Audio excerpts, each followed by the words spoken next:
Halo guys, selamat pagi. Jadi pagi ini kita mau bicara nih tentang mental health. Kebetulan ini ada pakarnya mental health yang merupakan Dewan Pembina dari DKI Foundation atau Danu Raja Kreasi Indonesia Foundation dan juga Dewan Pembina dari DKI Foundation.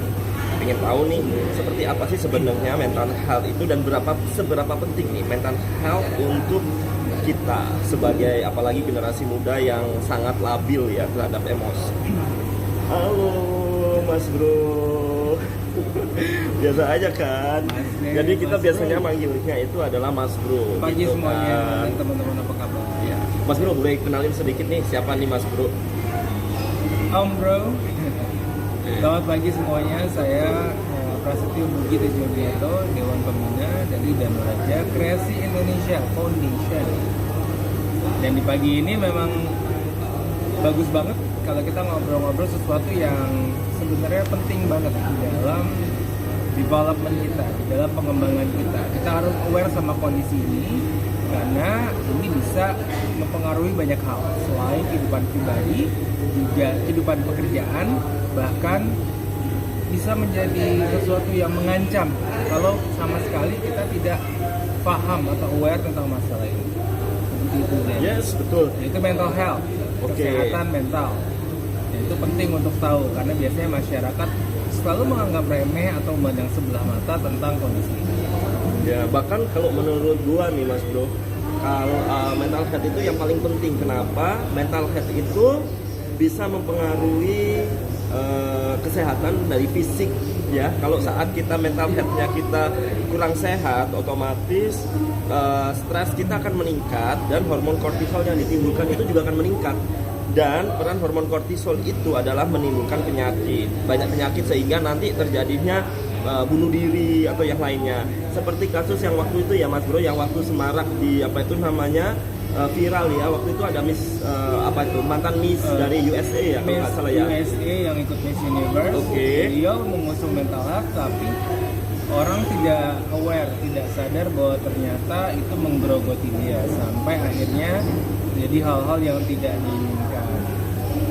Itu juga terjadi sama DJ-nya Ellen DeGeneres, Twitch, yang orangnya sangat fun, seru, dan kelihatannya itu sangat riang, tapi ternyata memiliki masalah mental health. Sebenarnya mengakhiri hidupnya. Nah, kondisi-kondisi kayak gini memang harus kita sadar mental health itu apa sih gitu kan. Mental health itu meliputi emosional kita, kemudian meliputi juga psychological, bahkan well-being, social well-being atau kesejahteraan. Hal ini yang bisa memicu adanya ya tadi ancaman-ancaman tadi. Itu yang benar-benar kita harus aware sama situasi dan kondisinya. Oh my god, jadi bisa kekerasan terhadap diri kita sendiri, Yes. terhadap orang lain dan lingkungan sekitar ya Mas Bro ya, berarti ya. Jangan salah loh, kalau kita sama sekali tidak aware bahwa kita ada di dalam kondisi itu, dalam kecemasan tingkat tinggi dan berusaha untuk sama sekali tidak peduli, itu sama aja ngebully diri sendiri atau zolim sama diri sendiri. Dan kebanyakan teman-teman yang memiliki masalah mental ini itu punya kondisi kayak gitu. Mereka tidak memunculkan kondisi yang sebenarnya kenapa. Nah, kita sebagai teman harus bisa memiliki apa ya, semacam intuisi dan Support ya. Yes. Support. Kita harus tahu bahwa oh ternyata teman kita ini lagi ada kondisi mental health.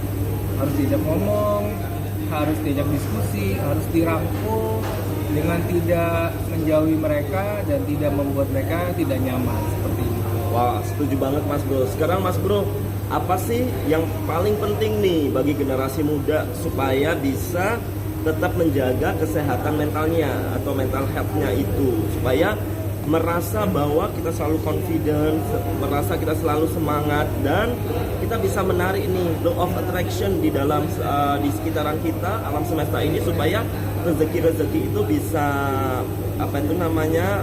seperti magnet ya, magnet rezeki itu bisa nempel di kita dengan cara mental health. Seperti apa Mas Bro? 3 step utama yang harus kita miliki adalah kita harus sadar, harus aware bahwa kita ada berada di kondisi yang mana dan situasi yang mana zen. Oke. Karena biasanya orang tuh suka apa ya, kayak nggak mau peduli sama diri sendiri, itu salah. Oke. Jadi kepedulian terhadap diri sendiri sama lingkungan itu harus penting. Yang kedua, kita harus bisa memanage yang namanya stres. Tingkat stres dalam lingkungan, hubungan keluarga, hubungan pertemanan, hubungan pacar, pasangan dan segala macam, kita harus tahu levelnya di mana. Dan kita harus belajar untuk bisa memanage atau setidaknya mengurangi hal tersebut, karena itu penting. Itu cobaan, tapi itu yang memang harus dilalui. Dan yang paling ketiga adalah healthy choices, pilihan-pilihan yang terbaik yang kita lakukan. Contoh gini, kalau emang lagi cemas atau lagi ada masalah, nggak ada salahnya untuk ngobrol sama teman. Bukan curhat ya, tapi ngobrol, cari solusi. Kalau curhat itu cuma ngomong tapi nggak ada solusinya, which is itu akan menambah kecemasan. Karena setelah ngobrol, loh setelah diobrolin nggak ada solusinya, gue mesti gimana gitu. Nah, padahal yang paling penting itu adalah pada waktu kita sharing, pada waktu kita berbagi, kita mencari solusi terbaiknya apa langkahnya. Dan itu adalah healthy choices, pilihan-pilihan terbaik yang sehat. Itu 3 hal utama yang kita harus punya dalam diri sendiri. Kenapa? Kalau step 3 ini kita tidak punya, artinya malah kita membuat di lingkungan sekitar kita itu banyak negativity, banyak yang negatif. Akhirnya pada waktu kita mau law attraction, kita mau tarik yang namanya rezeki, itu menjauh. Nggak mau kan, kayak gitu. Seperti itu deh. Oke, agree ya. Dan satu lagi nih Mas Bro, sebelum nanti kita membahas tentang bagaimana itu cara-caranya untuk bisa memperbaiki atau bahkan meningkatkan mental health. Jadi kita kupas tuntas dulu seperti apa sih kalau keterkaitan nih faktor stres yang ditimbulkan dari kompetisi. Kompetisi kan pasti ada yang menang kalah ya Mas Bro ya. Kemudian apa sih dampaknya terhadap mental health kita itu dengan adanya kompetisi itu Mas Bro? Nah justru kompetisi itu kalau dibilang membuat stres, malah kebalikannya. Kompetisi itu malah membuat kita memiliki jiwa bersaing yang secara sehat. Competitiveness bagus karena di dunia luar sana pasti ada kompetisi. Yes. Nah pada waktu itu yang harus clear, yang harus clarity di awal adalah tujuan ikutnya apa yang mau dicapai. Jadi sebelum mengikuti harus tahu tujuannya mau apa. Kalau kita mau melakukan sesuatu, kita tentuin dulu tangible-nya dalam jangka waktu pendek. Saya mau dapetin apa? Menengahnya apa? Hasil akhirnya apa? Menang kalah itu cuma masalah result, cuma masalah hasil. Siapa yang persiapannya terbaik, pasti dia yang menang. Percaya dong. Jadi kalau masalah kompetisi adalah untuk memacu semangat dan kemudian untuk membuat diri lebih banyak motivasi ikut kompetisi. Biar kita tahu di mana posisi kita dan bagaimana kita belajar dan cara melangkahnya seperti apa, dengan bantuan seperti apa. Networking adalah hal yang paling baik untuk mencari jalan dan mencari solusi. Jadi kompetisi itu cuma sebuah alat aja untuk mencapai target tersebut ya. Kira-kira seperti itu. Yes, exactly.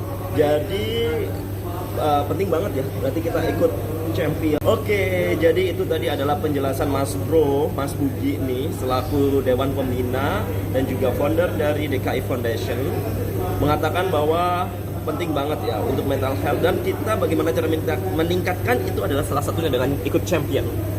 Bener kan Mas Bro?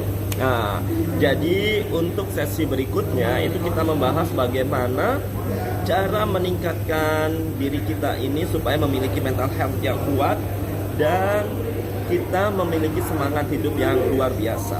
Seperti itu di sesi berikutnya. Thank you so much. Selamat pagi. Dadah.